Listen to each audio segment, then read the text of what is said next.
Nah, yang kedua, kemunculan nama Al-Mujib dalam bentuk jamak. Ya, di surat As-Saffat ayat 75 berkaitan dengan kisah Nabi Nuh alaihissalam. Walaqad nada Nuh falani'mal mujibun. Walaqad nada Nuhum falani'mal mujibun. Dan sungguh Nuh telah berdoa kepada kami, falani'mal mujibun. Maka sungguh kamilah sebaik-baik yang memperkenankan doa, yang mengijabah doa. Wa najjaynahu ahlahu minal karbil azim. Dan kami menyelamatkan dia dan pengikutnya dari bencana yang besar. Ya, dari bencana yang besar.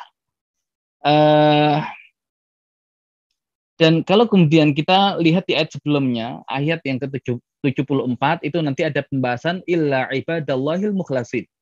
Kecuali hamba-hamba Allah yang mukhlasin, yang mukhlas, yang terpilih. Ya, di mana mukhlas itu tingkatannya lebih tinggi daripada mukhlis. Kalau mukhlis itu orang yang berusaha untuk ikhlas, tapi kalau kemudian dia terus berusaha menjadi orang-orang yang ikhlas, maka Allah ikhlaskan dia dan Allah pilih dia menjadi seorang mukhlas. Nah, berarti nanti ada korelasi juga antara mukhlas atau ikhlas ya dengan Allah Subhanahu wa taala Al-Mujib. Nah, ini dikaitkan dengan kisah Nabi Nuh alaihissalam dan kita tahu bagaimana perjuangan dan dakwah Nabi Nuh alaihissalam.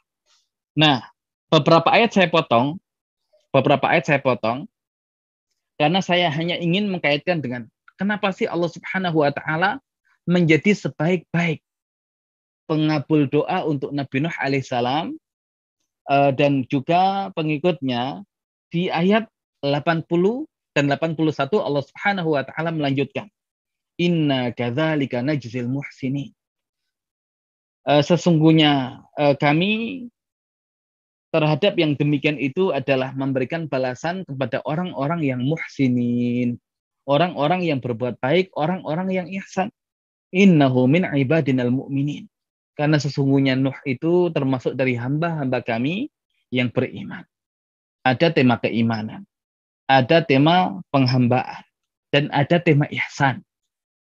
Ya, dan ihsan inilah posisi tertinggi seorang hamba dengan Allah Subhanahu wa taala. Makanya ketika Jibril datang kepada Nabi Muhammad Shallallahu Alaihi Wasallam, kemudian bertanya, maka yang ditanyakan pertama adalah tentang Islam.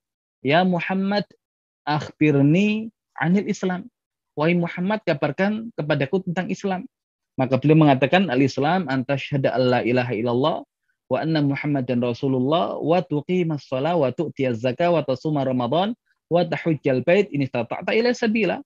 Islam itu hendaklah kamu bersaksi bahwasanya tidak ada ilah yang berhak disembah kecuali Allah, dan bahwasanya Muhammad itu adalah utusan Allah.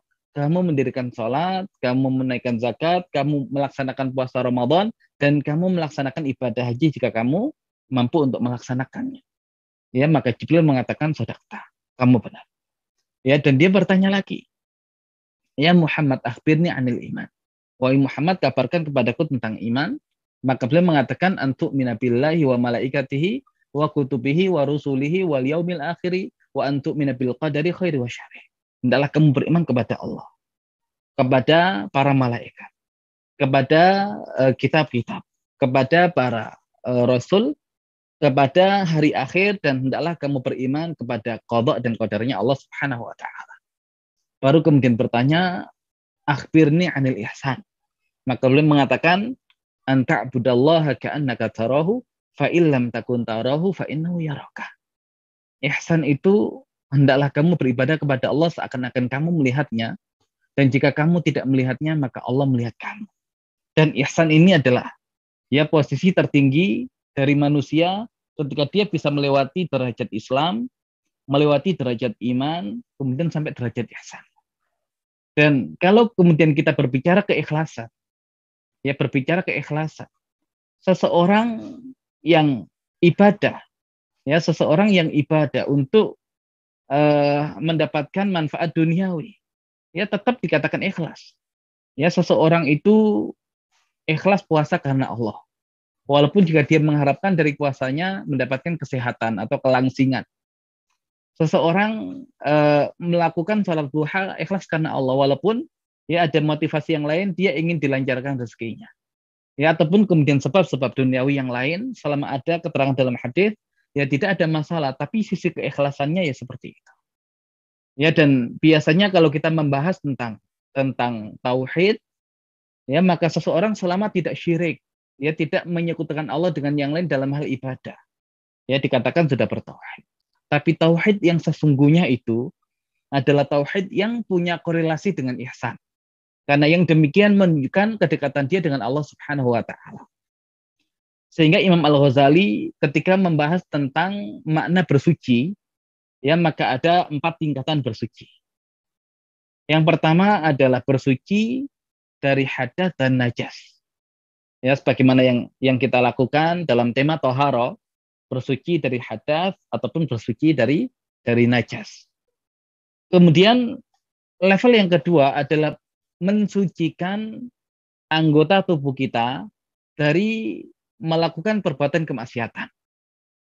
Ya, dari melakukan perbuatan kemaksiatan, suci berarti tubuh kita, ya, dan anggota fisik kita dari melakukan kemaksiatan. Adapun yang ketiga adalah mensucikan hati dari sifat-sifat yang tercela, dari akhlak-akhlak yang tercela. Dan baru yang keempat, yang tertinggi adalah menyucikan hati dari selain Allah Subhanahu wa taala. Yang ada hanya Allah Subhanahu wa taala. Dan ini adalah hakikatul tauhid. Ya, hakikat tauhid yang sebenar-benarnya. Bukan sekedar tidak menyekutukan Allah, tapi yang ada dalam hati kita hanya Allah Subhanahu wa taala. Seakan yang lainnya itu bukan apa-apa, dan yang lainnya itu tidak menjadi penghalang antara diri kita dengan Allah Subhanahu wa taala. Dan kondisi inilah yang kemudian seseorang itu bisa dikatakan sangat dekat dengan Allah Subhanahu wa taala. Karena tidak ada penghalang antara dia dengan Allah Subhanahu wa taala, karena yang ada dalam hatinya hanya Allah Subhanahu wa taala. Dan yang demikian punya korelasi yang kuat dengan makna ihsan. Makanya kenapa Allah Subhanahu wa taala menjadi fala ni'mal mujibun? Ya, karena inna kadzalika najzil muhsinin. Karena sesungguhnya yang demikian itu kami ingin memberikan balasan bagi orang-orang yang ihsan, orang-orang yang berbuat baik. Ya, di mana orang yang ihsan itu innahu min ibadinal mu'minin. Ya, Nuh itu termasuk hamba-hamba kami yang beriman. Ya, sudah ada level ibadah, level iman, ya naik ke level ihsan tadi. Nah, makanya kalau kita ingin dekat dengan Allah Subhanahu wa taala, berarti kita harus bisa memurnikan ketauhidan kita, bahkan sampai level di mana tidak ada hijab antara kita dengan Allah Subhanahu wa taala.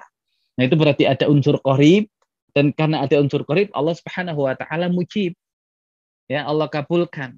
Makanya kalau ingin dikabulkan doanya, ya maka mendekatlah kepada Allah Subhanahu wa taala.